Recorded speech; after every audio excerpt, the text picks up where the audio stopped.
I got to announce the first ever Live Forever Fest that takes place at Southgate House in Yay. Newport, Kentucky on June 14th. It is a music festival. It has on the bill Artists. yes, it Who has are? Buffalo Wobbs and the Price Hill Hustle. All Always right. say shuffle, but it's never shuffle. It's Joshua always Headley, Cody Lee Meese, Maria Corelli, Sam Kind, Blaine Hodge, G.W. Gardner, Colleen Talent, Don Pruitt and his close personal friends, Anthony Ray White, and a late night party jam from the Tinfoil Hat Cowboys. Will I be home and asleep by the time that goes on? probably. Possibly. I like to Irish goodbye even my own events.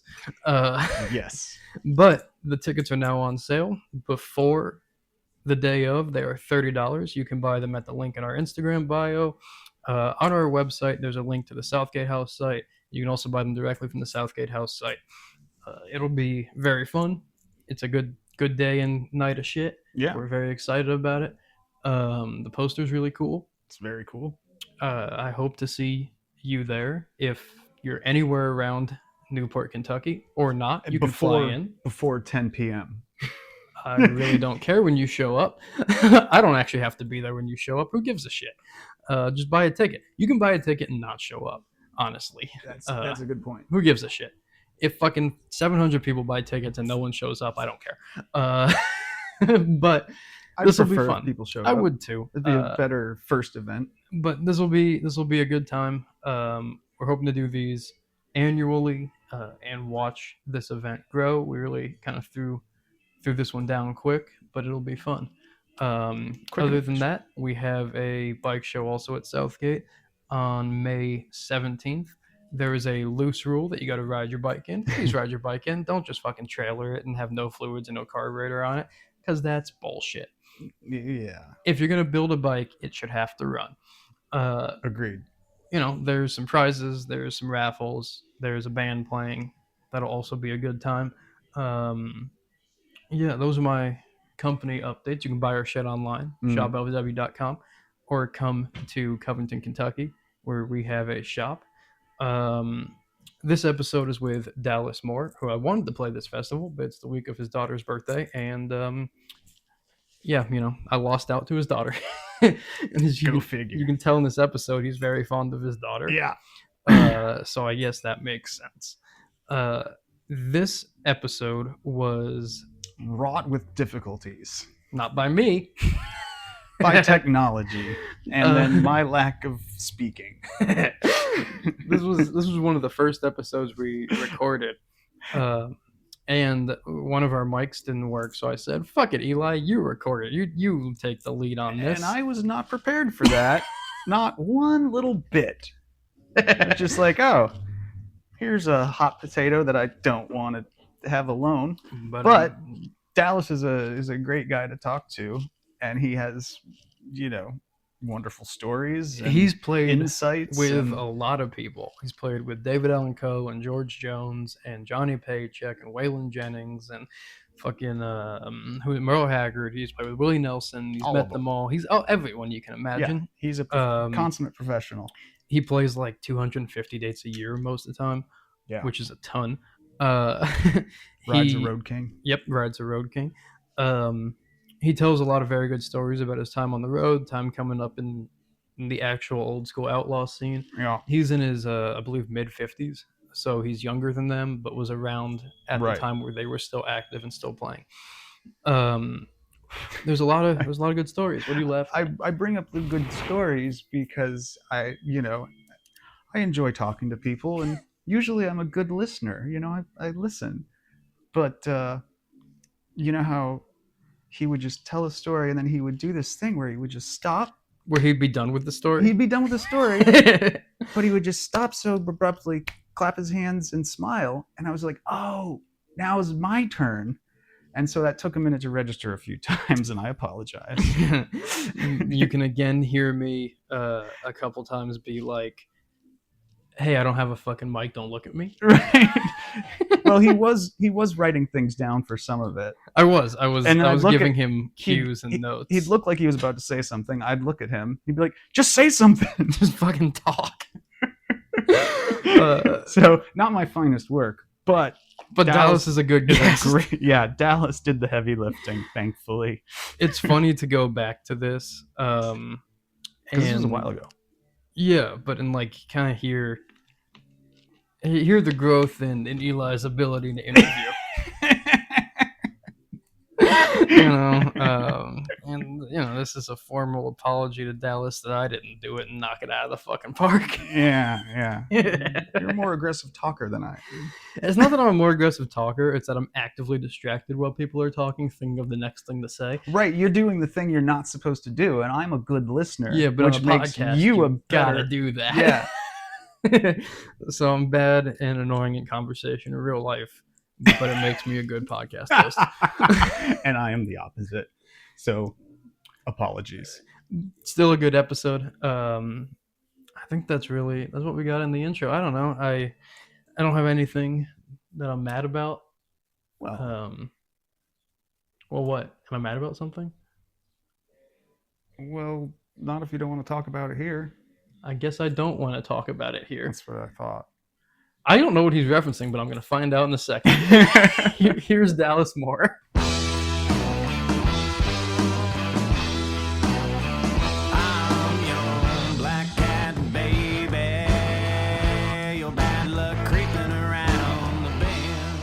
Okay, all right, here we go. So, our touring schedule. I think this last year I'm slowing down a little bit in my old age. I only played 304 shows last year. 20, which is a lot. 2024, yeah. I think that was 2024 was the 15th year that I hit over 300. Most I ever did was one year I played 329. But I've been slowing down a little bit, the last couple of years. My daughter, Victoria Lee Moore, she's 7 years old right now. A couple of years ago, I decided I was going to take my first vacation that I had taken in like 20 years, I believe. And so I started doing that, taking my family vacation at my daughter's birthday, every year. And so I'm gonna keep on doing that. But we're rolling the wheels to pay the bills and keeping the roads hot, And this year, 2025, I'm not sure where we'll wind up as far as numbers, but we're literally touring everywhere from New York to LA and like Seattle to Perdido Key, Florida, and all points in between. Play a lot of the same venues, like kind of a lot of stuff is the same, and then there's always new venues and new festivals. We got a lot of new festivals this year coming up that we've never played before, and then some that we've been invited back to, and that's always the same way with the venues too. Really looking forward to the Unbroken Circle Music Festival that's going to be in Madison, Indiana, on I believe it's September 4, 5, and 6. I think. Don't quote me on that exact date. It's a Thursday, Friday, Saturday, but they just released the lineup for it, and it's Turnpike Troubadours, and Marcus King, and Ricky Skaggs, and Paul Cawthon, and Silverado, Sonny Sweeney, whole lot of great bands. It's going to be in Madison, Indiana. It is 4, 5, and 6. Yeah, 4, 5, and 6. That's what I thought it was. So that's not too far from here. We're in Covington, Kentucky right now, right? Good to be live in Kentucky. My grass is blue. You need to see if you can find me one of them shirts.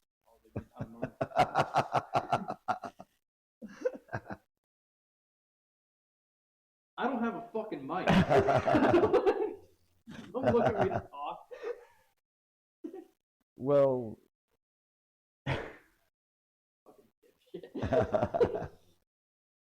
do you have what's your equipment like? Well, mainly because you're traveling lighter. Well, I'm mainly just pretty much play my acoustic guitars. I've got a Alvarez Silver Anniversary acoustic electric guitar that has been my main axe since 1994 when I bought it used. I bought it from at a bluegrass jam session in Elmwood, Ohio, from a friend of mine named Dean Roy. Used to play with the Roy Boys, and he was selling it for I think like $400 because it wasn't a Martin and he couldn't play no bluegrass on it, or so he thought. And I didn't have the $400, so I borrowed it from Mama Joanne Vaught, and she ran up to the ATM back in those days, and I paid her back, and that was been my main guitar since 1994. And here recently, I just added, which I actually want to back up a little bit. I actually went on to have two of those Alvarez Silver anniversaries because the main one I call it Old Mossy. It's named after my dad's. My dad was Dallas Moore Sr., and his prize shotgun that he got the most rabbits with, he always called it Old Mossy. And so I figured that was Dad's weapon, and my weapon was that guitar. Yeah. And so I called it Old Mossy. And I always wanted,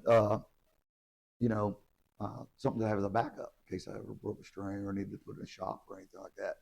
And so anybody that had one of those guitars, they would not come off of them. I tried like everything online, and anytime I could locate anybody that had one, and nobody would come off of them back then. And I ended up had a friend used to play music around here named Todd Henry. He had a band called Todd Henry and One Brick Shy. Okay. And he had one for years, but he would never come off of it. And he ended up moving to Chicago, I think it was, and becoming an author. And he had gotten a publishing deal, and he was selling a lot of his music equipment and moving to Chicago. And he got a hold of me and he said, "Hey, are you still interested in this Alvarez?" I said, "Yeah." So I got it, and then I found out that even though they were only I think 1,000 of those made, something like that, and they were all supposed to be identical. They were not, like, at all. Like all the markings, tuners, pickups, frets, everything was totally different, other than the actual body style and shape and the look of it. And it's a great guitar, but it's very different than it's not an exact than my number one. But I just had it as my number two for all these years until last summer. My daughter Victory Lee Moore, she was finishing up her first year piano lessons, and I was at the music shop in Harrison, Ohio, where she's taking her lessons with Miss Ann, and I was over there in the store, and they had this Epiphone jumbo J200, cutaway acoustic electric. Those are cool. And mint condition with the case. Somebody had put it in there on consignment for like $375, and I was just playing it like, wow, man, I can't believe somebody's got this in here for this, And Victory and my wife Jenna and her teacher Miss Ann, they come around after getting her set to start her second season of piano. And she come around, and my daughter, she's very intrigued by Elvis Presley and Bob Ross, the painter, and Those are good she ones. loves them. And she come around and she see me playing that guitar, and she says, "Mama, that guitar Daddy's playing looks just like Elvis. Can we get it for his birthday?" My birthday was getting ready to come up in a couple of weeks. And my wife says, "I know you don't need or want another guitar, but Victory's wanting to get this for your birthday." I said, "Get it right now. Here's the money," And so I ended up really falling in love with that guitar. And right after that, old Mossy took a spill and the headstock cracked. And my luthier, I was out on the road, actually up in Wisconsin playing at that time, and the luthier, the only guy that had worked on that guitar for the last 30 years, is here in Kentucky. And I was everywhere but Kentucky from July until October of last year. Because you live on the road. Yeah, pretty much. And like I said, I was in Wisconsin when it happened, and then we were going back home to San Antonio. And then we were during the month of August, we started in Perdido Key, Florida, and we ended in Portland, Oregon. And we'd been to Seattle the night before Portland. And we were all points in between Colorado and of course back all over Texas everything just during the month of August. That's a blitz, man. Yeah, that is a blitz. And so it took me until October to drop the guitar off, and then I was able to. I was only in town for a couple of days in October. I think I played at Southgate House for the album release party for Gems and Jams. Oh yeah, my acoustic album, and so I was just in town for a couple of days. Dropped that off to my guitar guy Terry Stedding, and then I got to pick it up when I came back up for Thanksgiving. And so in the meantime, I'd been playing the Epiphone. And the Epiphone it's like a black burst. It's like midnight black fading into like a silver and gray.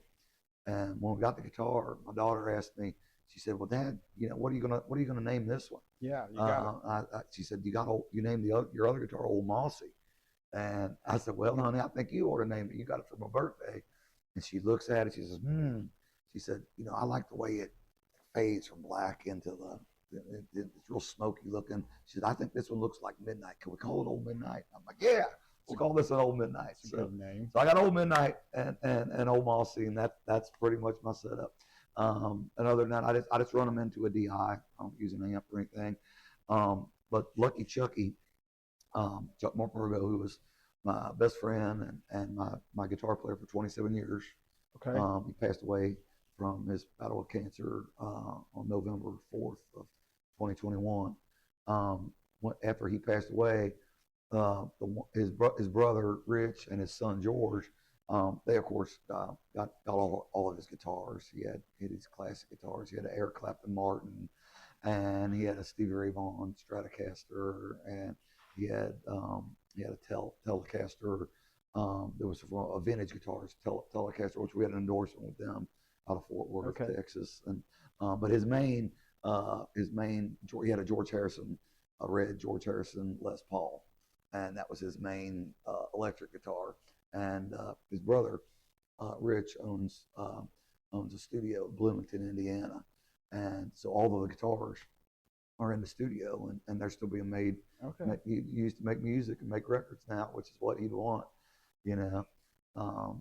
But that's a good legacy. Yeah. So it was really cool, So that's where all those guitars went. But after he passed, he had his acoustic guitar that he played with me was a Gibson Chet Atkins, but he always ran it through this little Tech 21 Sans amp, which we had an endorsement with them back in the day, and I had one too at the time, and something had happened to mine, and Chucky was kind of the go between the company and me, and he'd called him up to see if we'd get mine repaired or replaced. And our rep had passed away, and the new guy didn't know who he was, and we no longer had a deal with him.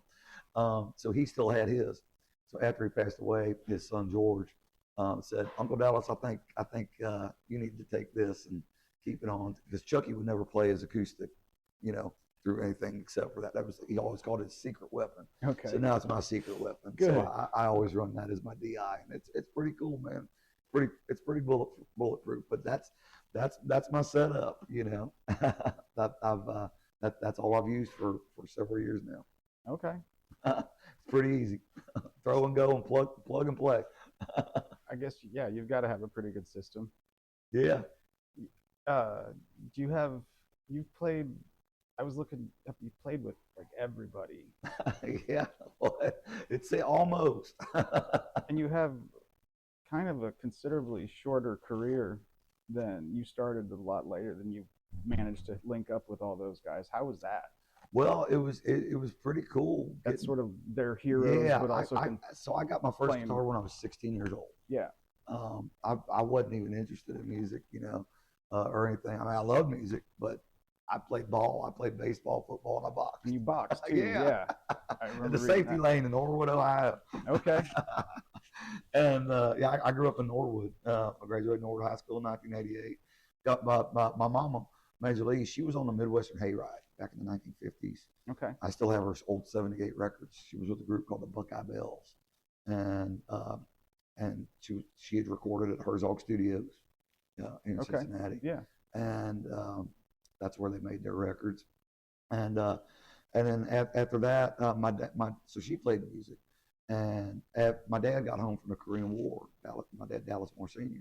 My mom was Majeline Moore, and dad got home from the Korean War, and that was one of her music. She was doing a music thing, and times were very different back then, and he didn't want her going on the road, and so she started her beauty shop there in Norwood, and she quit playing music until years later. She got me my first guitar when I was 16, and but she was always my biggest and first musical influence, and then she took back up playing after she got me back into music.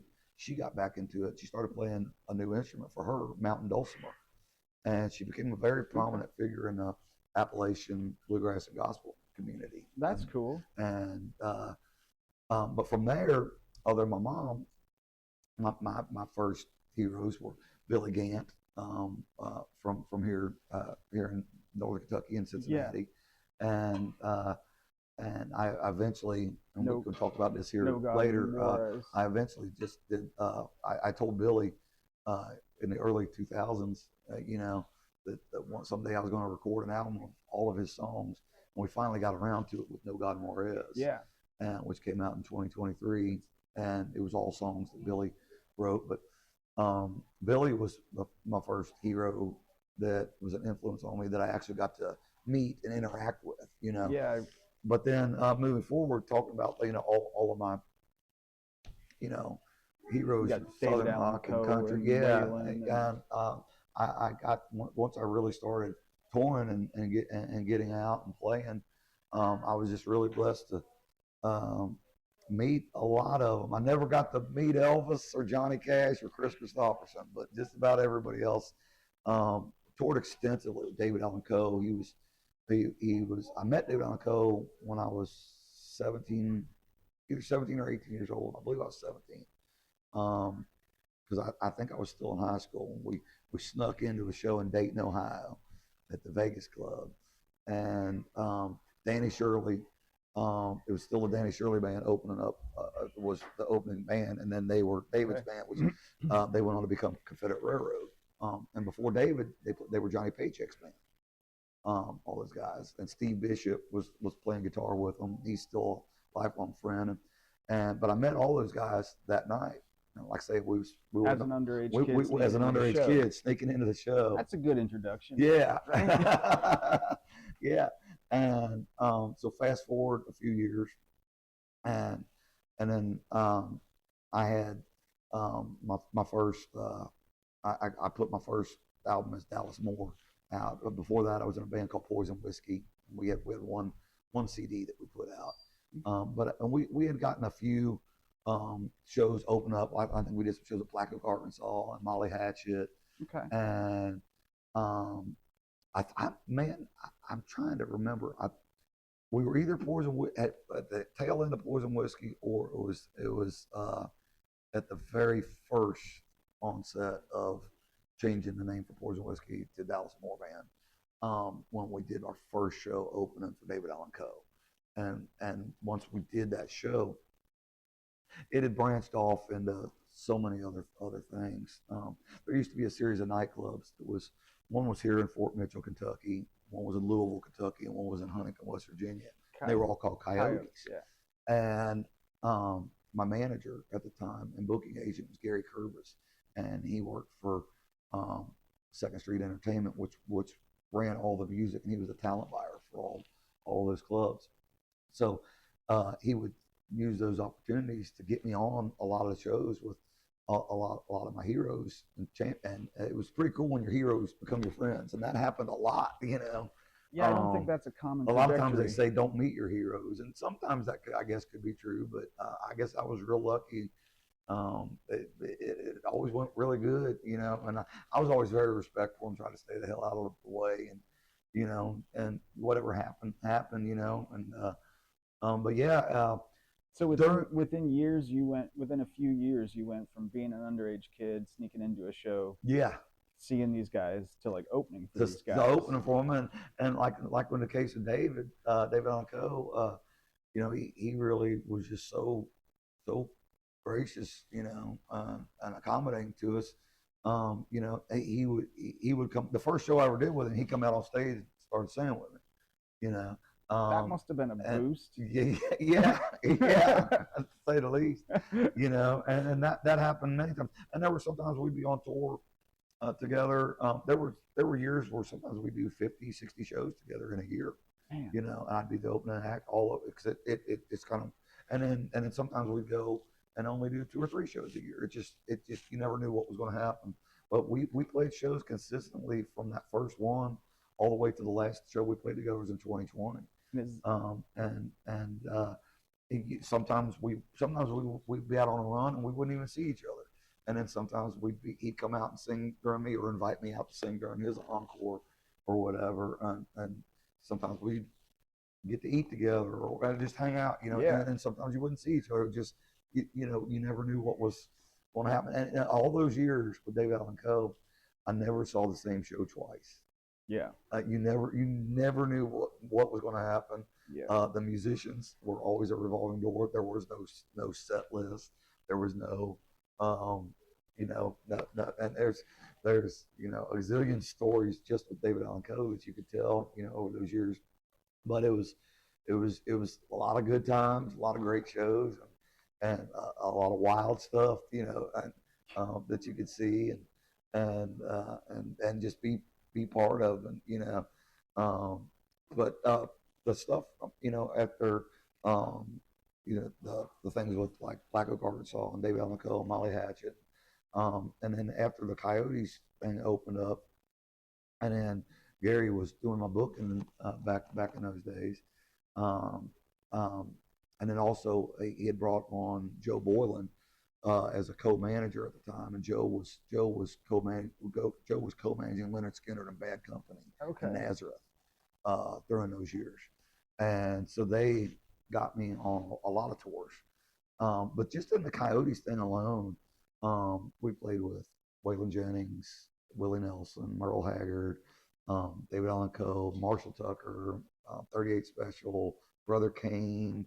God, I know I'm leaving people out because it was so many, you know. Do you think that was a lot of luck, or you seem like a really hard worker? Is that just you working your ass off? It's a little. Well, if you work hard, sometimes you'll get a little good luck, and part of it was being in the right place at the right time, and you know, having that affiliation with those venues, being involved with the company that you know that my manager worked for at the time. That whole entertainment thing was part of the same thing. So back in those days, that got me on a lot of things. Yeah. And then there was other things. I got to do one show at George Jones, and it was at the Hare Arena in Dayton, Ohio, and that was because of my great friend Wild Wally, who was at the radio station The Rebel, which was out of Middletown, Ohio. Okay. And they were the station sponsoring the show. And my first record had come out, and he was one of, if not the first person to play my music on the radio at the time, you know, and because they were still independently owned. Right. And even back then, you already couldn't get on like corporate country radio at all. You were just shut out because I've always been totally independent. Right. And so I was always shut out of all of that. But back in those days, you still had independently open regional country stations that had a pretty strong signal and reached a lot of people. And he got me on that show with the possum, you know. So a lot of it was just, you know, hard work, luck, timing, being ready when an opportunity presents itself. Well, if they called me, I showed up. Yeah. that was the thing. You know, I never turned anything down, you know, anywhere. So, and that just continued to branch off from those days, and it just continued to go, and it's still going on today. Yeah. You know, a lot of times nowadays it will be on, like, you know, festivals with a lot of different bands, but still I still get to open shows with my heroes. I just did some stuff back in Texas with Ray Wiley Hubbard, and we do a few shows at Ray here and there, and but I got to, you know, I got to do shows with the Allman Brothers and Dickie Betts and Leonard Skinner and Marshall, all my southern rock heroes, the Outlaws, and, you know, pretty much everybody, and all the country and a lot of bluegrass stuff. I got to do some. Jimmy Martin was always my favorite bluegrass guy. I got to do a few shows with Jimmy and John Hartford before he passed away. So all that stuff was really really cool, and I just always soaked it all in and tried to even though there's a lot I don't remember about those days. Sure. I always remember all that stuff because boy, he was young and crazy, but it's still what we're doing, now, and only difference is now I'm the old guy. And now you're mentoring. Yeah, now I'm the old guy, and I used to be the kid. And so it's everything's kind of come full circle, and we're still just kicking the can a little further down the road. But one of my biggest influences, even before we ever got these shows together, but ended up being kind of a life-changing thing, was with Willie Nelson. I had the first show I ever did with Willie was in Owensboro, Kentucky, at the Expo Center. And of course, Willie was one of my biggest heroes, at the time. And I knew everybody in the Willie Nelson family band, and my favorite movie was always Honeysuckle Rose and Songwriter. I haven't seen a lot of movies in my life, but I've watched the same 10 movies like 5,000 times, And I got to do that first show with Willie, and it was so wild and different meeting the difference between meeting Willie Nelson and the difference between meeting Waylon Jennings. When I met Waylon, it was here in Fort Mitchell, Kentucky, at Coyotes. Before our show, and or it was actually after my show and before his, and everything. I remember everything being real crazy with that. It was like this. It was on off, literally right up till right before I started on whether I was even going to be able to do the show. Between Waylon's management and everything. It was like they were not going to have an opening act, and they were, and they weren't. Either way, you were there. I'm standing over there, got your guitar, And they said, "Okay, kid, you're on," and, so I went on and played, and then it was like we didn't know if we was going to get to meeting, and that was on off, and then they're like, "Okay, you're going to get, you can just when you get done playing, get your stuff off, and you'll come out here out back." And Waylon and Jesse are on his bus. His bus was called the Black Maria. At the time, and you're standing there, and here they come out, and they're flanked. And Waylon and Jesse are flanked by these bodyguards, and they got these long leather dust coat, trench dusters on. I can see it. And they're coming out, and I got, it's like meeting, Darth Vader and Jesus all at the same time. It's like, wow, man, it was real heavy. And got to meet them, and of course they were just great. And where they was complimenting me on my set. They were able to hear my set from right where their bus was right by the backstage door. Which you are very good. And so it was just a great once in a lifetime experience, with Waylon and Jesse there. But then when I met Willie at that first show, I'm sitting there, and I had played my set already, and I'm sitting there, and I had already met Pootie Locke, who Pootie was Willie's longtime tour manager, and he handled everything, the band and Willie, and he had took me right under his wing and showed us around on everything, and I got to meet all the members of the family band, which they were my heroes equally with Willie, Right.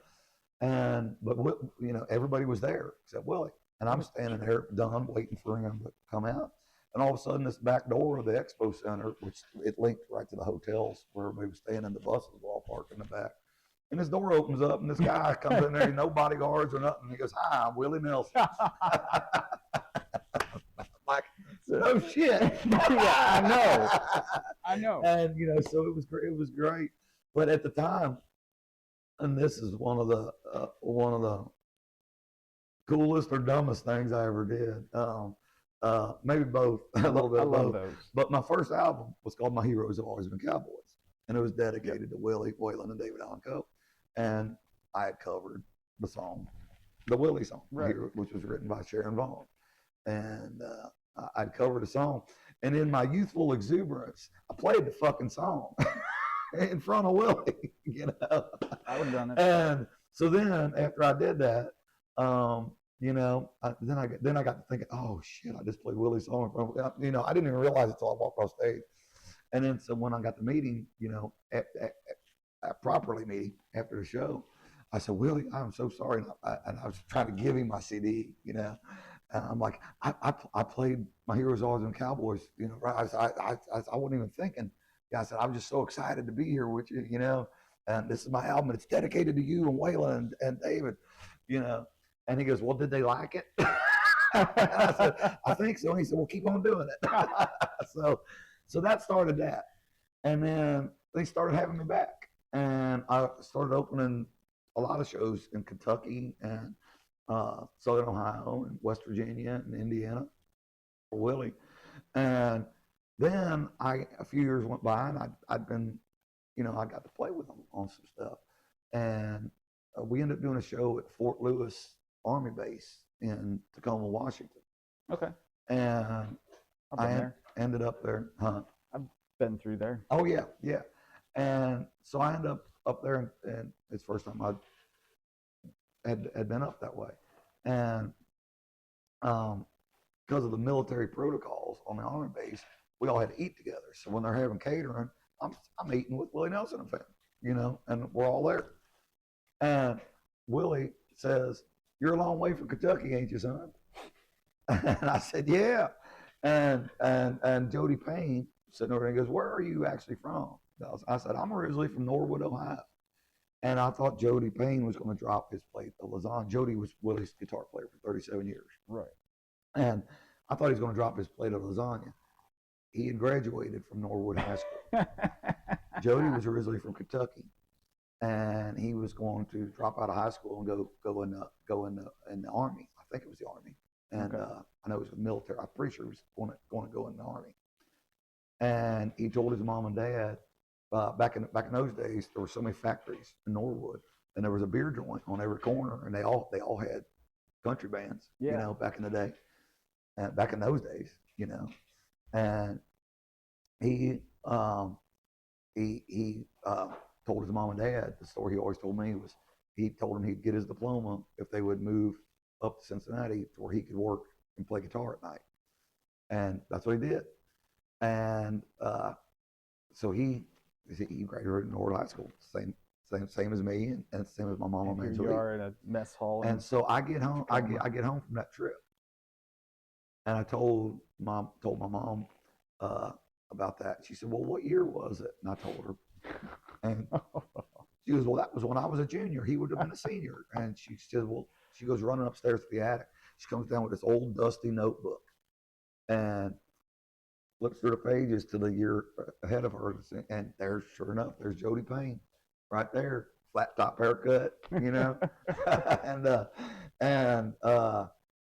she said, "Are you playing any more shows with them guys anytime soon?" I said, "I am. In 3 weeks, I'm playing Terre Haute, Indiana, Willie Nelson, Leon Russell, and the Amazing Rhythm Ace." Oh, jeez. And I said, "I've got the poster for it out here in my truck." And she said, "Well, take this to Jody. He might get a kick out of it."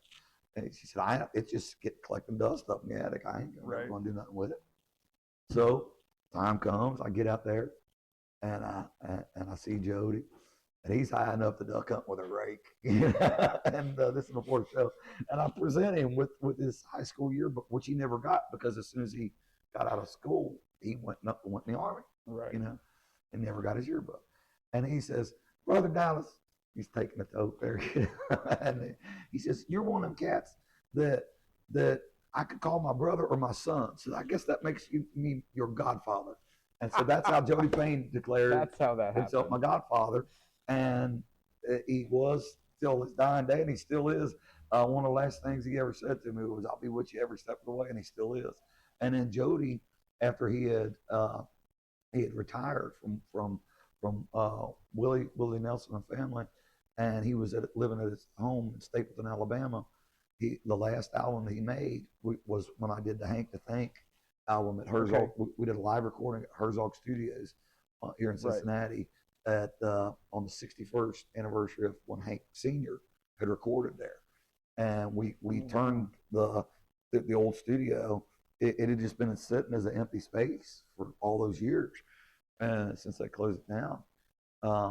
And uh, we turned it into we set up live to record, and we put up 100 seats. I think there was 100 seats in there, and made a live record. And Jody came up from his home in Stapleton, Alabama, and recorded the live album with us, and Elliot Ruther and cool. Bootsy Collins and the folks from the Cincinnati USA Music Heritage Foundation. Right. They presented Jody with a Lifetime Achievement Award for being originally from here, That's so cool. and they presented him with that award before we did the record. And then my mama, Majulie, who had also recorded at Herzog Studios in the 50s when she was on the Midwestern Hayride.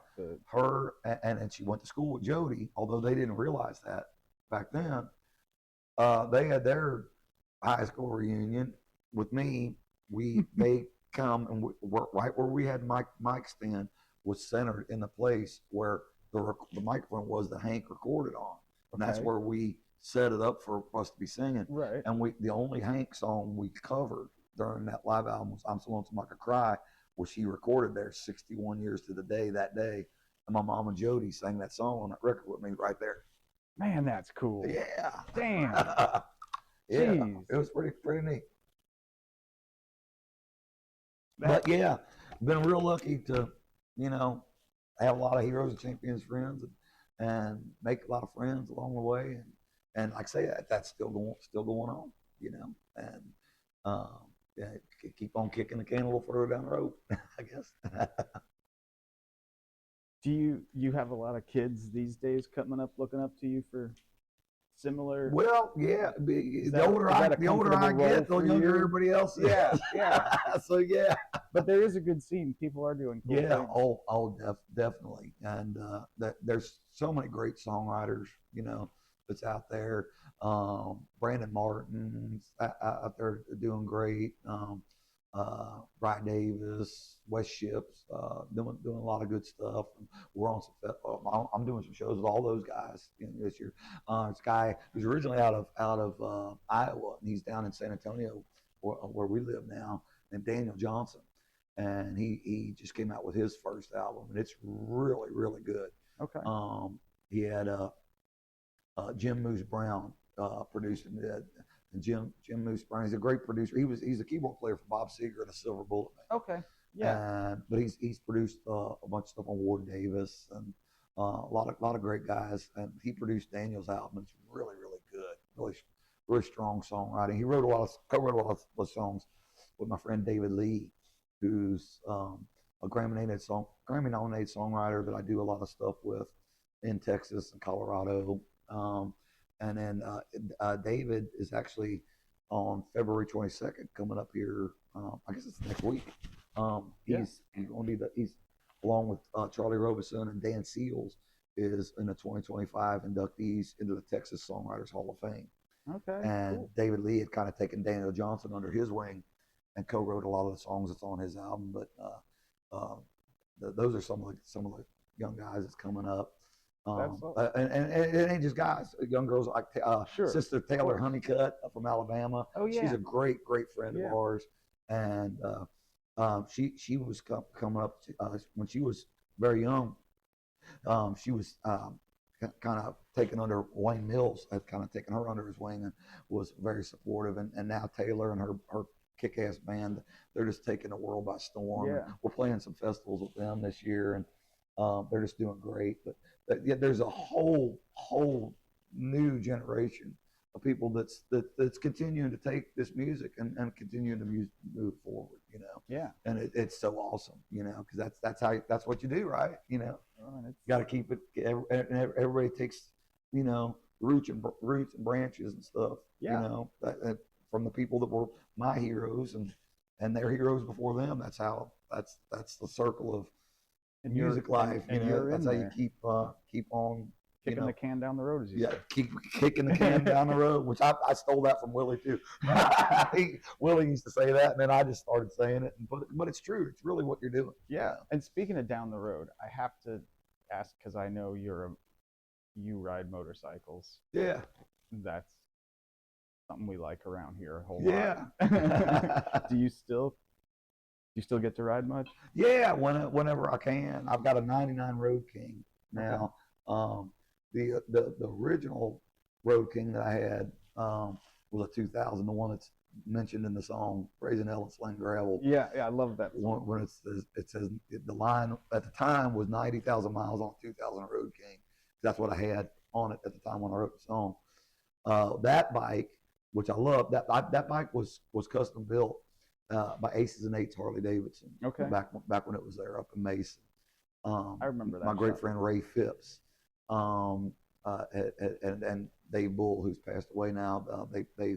They had that bike built when I was up there, and I bought it, and it was all supercharged. They had Screaming Eagle everything on it, and, you know, back shave gears. I mean, it was just a beast, and it was destroyed in an accident that I was very lucky to not be involved in. It's kind of a freak thing. A friend of mine who was my mechanic at the time had gone to my house when I was living up here, and we was living out in Okeana, and we were on tour, and we were on tour in Texas, and he was coming to pick the bike up, and he was going to put a new battery in it and just go over everything and have it ready for me when I got back in a few weeks. And I remember, never forget, we were pulling in to play the Gas Monkey in Dallas, Texas. Okay. And that's when they had the TV show, and that place was real. It was a big deal. We were playing a show at the Bastard Sons of Johnny Cash, my friend Mark Stewart, guys down there. And we were pulling in. I got a text from my buddy, and he said, "Hey, call me ASAP. I owe you a motorcycle." Oh, that's not a text you want to get. And I thought he was pranking me or something. You know, I thought he was on Punked. That show was like big then. I thought he was fucking with me. You know, and I called him, and he was, you know, very upset. And he had been in a very bad accident, and his truck, his trailer, and my motorcycle were totaled. But the good thing was he was okay. Yeah. And I mean, he was banged up and everything, but you know, he so that bike was gone. The only thing that was salvageable off the bike, the bike was literally split in half. You know, and it was a very violent crash. You know, violent all over and everything. And the only thing that was salvageable off of it was the license plate, and I still had that license plate until I moved to Texas. You know, but so we looked all around, and was because that bike was a custom made thing. I wasn't going to get. You know, he was offering about, you know, buy me a brand new one, whatever. And I ended up finding this '99 Road King that I just fell in love with. The only thing was it was a '99 Road King, and it had about 3,000 miles on it. Like hadn't been ridden like at all. And it was the fucking ugliest bike you'd ever seen in your life. I think one of the Hell's orthodontists that go to all the bike nights at Quaker Steak and Lube, and that's the only time they ride their bike. I think one of those guys had it, because it was. You remember how Eddie Van Halen's guitars used to look, you know, with the Well, this was. Imagine that if it was canary yellow, white, silver, and then the stripes were like black. Okay. And it looked like 3D Bird done puked all over. It's a confusing it was very tableau shit, there. Yeah, man. It set my epilepsy off or something.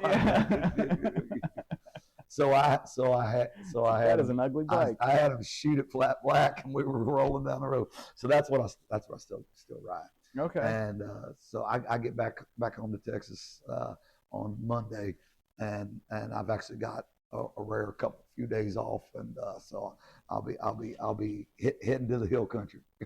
Nice. But yeah, that's the true story on what happened with that. Now I had to change the line in the song. Now it says 90 mile an hour on a '99 Road King. Okay. You know, whatever works.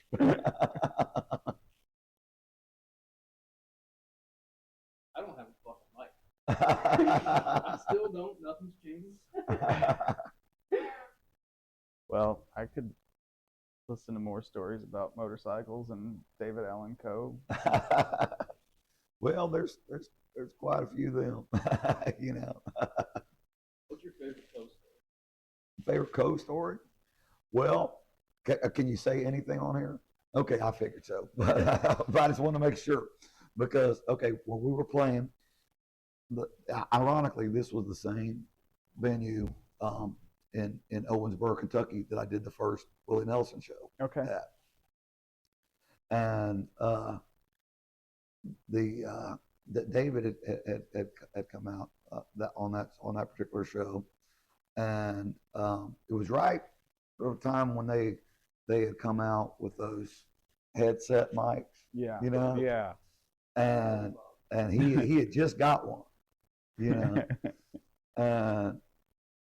And he also at the time he had a bass player and a guitar player, but no drummer. And David was wearing like big Western dusters and a big cowboy hat, you know. And of course he was such a big guy, you know. Anyway, you know, he looked like he was 10 feet tall, you know, and everything. And yeah, he had these like mirrors, like over on like full length mirrors over on the side of each the wings of the stage, sure. You know. And he had got these outfits for the bass player and the guitar player that looked like Ace Frehley, where they had like the big shoulder pads, you know. And they were dressed up in these space suits, you know. And David had his Western duster and hat on, you know, and he looked like he was in one of his Western movies or anything, you know. And space Western. Yeah. And he's a showman. But he had said to me before the show, he said, "Hey, this is going to be a family show. There's a lot of kids here."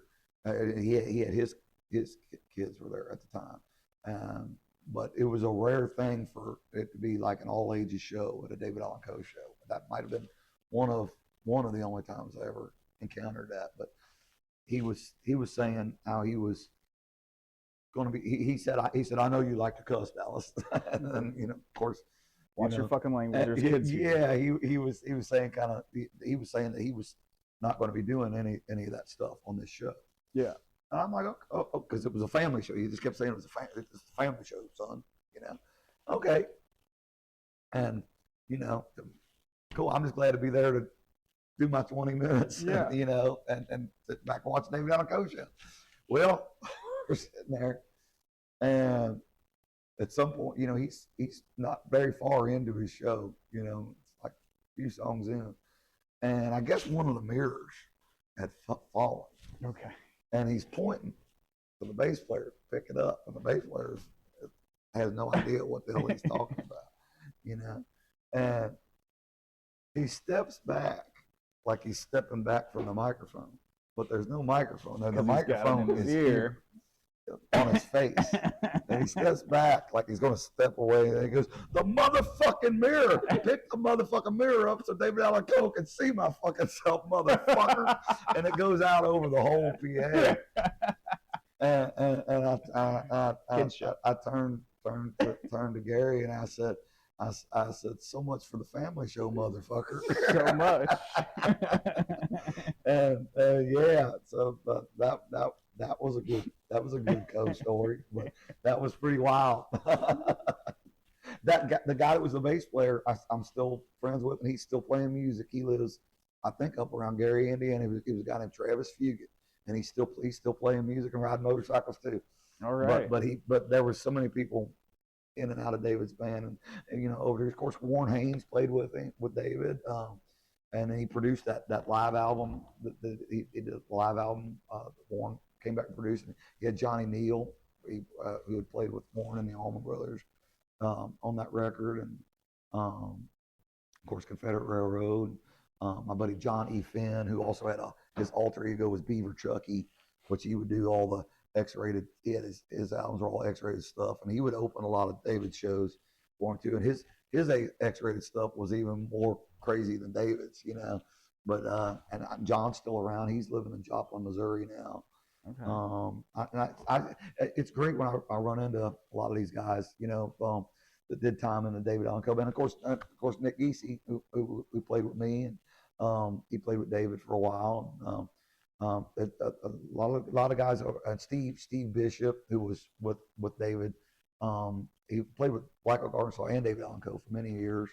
I still run into him whenever he lives out in Missouri, and I used to run into him whenever we play like Kansas City or Jefferson City. And his brother Clint Bishop, Steve Bishop's brother Clint, he wrote a few songs that David recorded and everything. And it's always great to see them guys, and then some guys, of course, passed away and everything. Yeah. But it's pretty neat when once you might be in some random place in your tours, and we all get back together. We played a festival in Lawrenceburg with Confederate Railroad. It was 2 years ago now.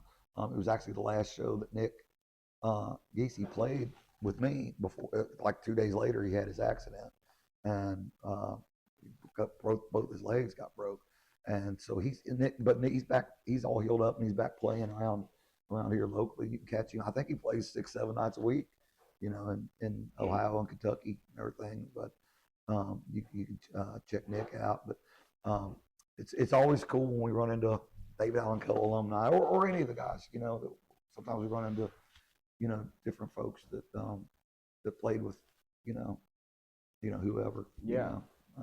So it's pretty cool. But there's just a lot. There were so many different people that played with David, and the ones that are still alive, I tend to run into them more often than other people from other bands or artists, because there were just so many of them. There was some periods of time where it'd be like week to week or even night to night. It'd be somebody different in the band because somebody would get fired or whatever. You just never knew what the hell was going to happen, man. It was just like, hang on, it's going to be a wild ride. And, as long as you weren't expecting anything and just roll with whatever the hell was going to happen, because you literally never knew what was going to happen. Yeah. The one time at one of the shows at Coyotes, they came in, they had to shut it down because they called it a riot. It really wasn't a riot. It was kind of a bar fight. It was a lot smaller than most bar fights I've seen or been involved in or anything like that. But just because they were so on edge because it was a David Allan Coe show and stuff, they called in the police and the dogs and shut the whole. And they're trying to get 1,500 people out the doors, and they made everything got made so much worse, causing problem where there isn't one. The security could if they hadn't been so overzealous on just looking for a reason to shut it down. The security, I think, had everything under control. It was just one old boy cutting in front of the other boy in the beer line or some shit like that. I don't know, but I'm kind of paraphrasing. But it really was. They made a way bigger deal out of it than what it really was. But yeah, talking on the motorcycles and music stuff it's always kind of just went hand in hand. Yeah. And we played all every major motorcycle ride. We played Sturgis for 10 years. Okay. That's where I met my old pal Jack Shit, who went on to Jack is the #1 MC for all of the motorcycle rallies. That we worked for 10 years at all of the Broken Spokes. Okay. For Jay Allen, and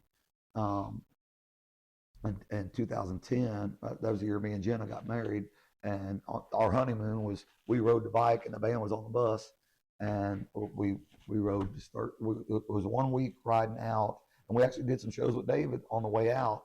But then he didn't play in Sturgis, but I think we went out through like Wisconsin and Nebraska, and we ended up coming up through like Laramie, Wyoming, and then up to Deadwood, and then coming down into Sturgis for the weeks. It was a week out, then a week in Sturgis, and then a week ride home. And that was me and my wife, Jenna Danielle Moore. That was our honeymoon. She was on the bike. That sounds very fitting for you. Yeah, and she was on the bike, and the band was in the bus, and we Well, before our daughter Victory was born, she used to ride.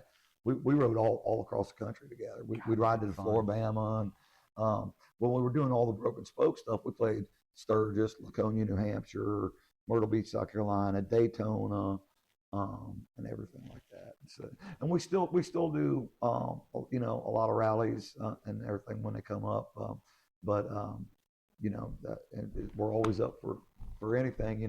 Do you get to travel with your family on the road a lot? Well, we homeschool my daughter. Because I know she plays with you sometimes. Yeah, she plays piano and she's starting to play guitar now. That's great. And she sings and dances. She takes ballet and jazz and tap classes. And but she always gets, whenever we play a show, because we homeschool her, she's able to travel with us. Not all the time, but quite a bit. Yeah. And that's cool. I think she's 7 years old, 7.5. I have to say. Yeah. If I don't say 7.5, she says, "Dad." I know. So I got to say 7.5. But I think she's been in 27 states. I think we had figured out. But yes, whenever she's out with us, she gets up and sings, and sometimes she'll play her little guitar. We had originally had her on one of those little Loog guitars. Yeah. The bottom, the high 3 strings. Yeah. And she was bringing it out, and she was just starting to learn to play on it. Now she's playing my mom's guitar, which I've got at the house that I use for all of our recordings. That must feel good. And so she's starting to learn to play on it. But her little Loog guitar, we played last year. We played an Eclipse festival in Bandera, Texas, with Lita Ford and, cool. and Creed Fisher. Creed's a good friend of mine. But Lita had seen Victory on stage with me, and she came over to meet us after the show. That's so cool. And she was just she said, let's get our picture taken. And Lita took her guitar, which was a Hamer Explorer, and she took her guitar off and put it on Victory. And she took Victory's little Lou guitars, which they're very small, yeah, right. They fit her little hands, very small little child size guitars. And Lita's playing hers, and Victory's got Lita Ford's Hamer Explorer on it, and she signed it to Victory, love Aunt Lita, and she's like looking into the camera and going, yeah, baby, and so that was pretty cool. I was homeschooled for a little while, and I did not have those kind of awesome experiences. I never got to meet Aunt Lita Ford. Yeah, she was all. So she asked Victory. She said, she said, you just did great up there. And she said, other than your dad, who are some of your favorites? And she said, I like Dolly Parton and Joan Jett. And Lita goes, oh, Joan. And she says, that bitch. So, that's the other thing. I didn't get to say. Victory's already named her. She's already written 9 songs. Oh, and she's 7 years old. And she already came up with a name for her first band, which is her and her little friends. And they're called Victory and the Volcano. And so she tells Lita Ford that she already has her first band, and they're called Victory and the Volcano. And then Lita says, she said, Victory and the Volcanoes is your first band. She said, my first band was called The Runaways with Joan Jett. She said, I'll play you our song Cherry Bomb tonight. And she did. And she played it. She sent it out to Victory. So she was super cool. That's great. So you've got like kind of a family business. Yeah. That you've managed. I'm hoping Victory will let the old man open some shows for her before too long. But yeah, she's looking forward to.